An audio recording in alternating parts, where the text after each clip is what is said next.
ঢাকা মহানগর দক্ষিণের ডেমরা থানা বিএনপির নবনির্বাচিত আহ্বায়ক কমিটি সংবর্ধনা পেল ডেমরা প্রেস ক্লাবের পক্ষ থেকে। সংবর্ধনা অনুষ্ঠানে প্রধান অতিথি ছিলেন প্রেস ক্লাবের প্রতিষ্ঠাতা সভাপতি নজরুল ইসলাম চৌধুরী। সাধারণ সম্পাদক আর হানিফের সার্বিক ব্যবস্থাপনায় অনুষ্ঠানটি পরিচালনা করেন যুগ্ম সাধারণ সম্পাদক কামরুল হাসান পলাশ।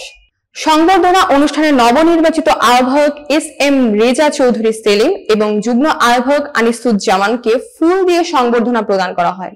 অনুষ্ঠানে উপস্থিত ছিলেন ডেমরা থানা নবগঠিত কমিটির যুগ্ম আহ্বায়ক রফিকুল ইসলাম মানিক, ডেমরা থানা স্বেচ্ছাসেবক দলের সভাপতি পদপ্রার্থী আশফাক উদ্দিন আরিফ সহ অন্যান্য সাংবাদিকবৃন্দ।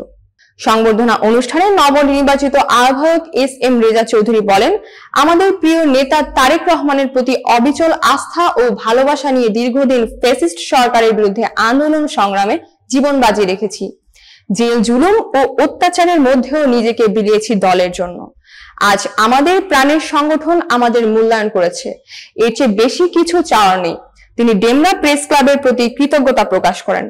ডেমরা প্রেস ক্লাবের সভাপতি নজরুল ইসলাম চৌধুরী বলেন, বিএনপির নবনির্বাচিত আহ্বায়ক ও যুগ্ম আহ্বায়ককে ফুল দিয়ে সংবর্ধনা প্রদান করতে পেরে আমরা আনন্দিত।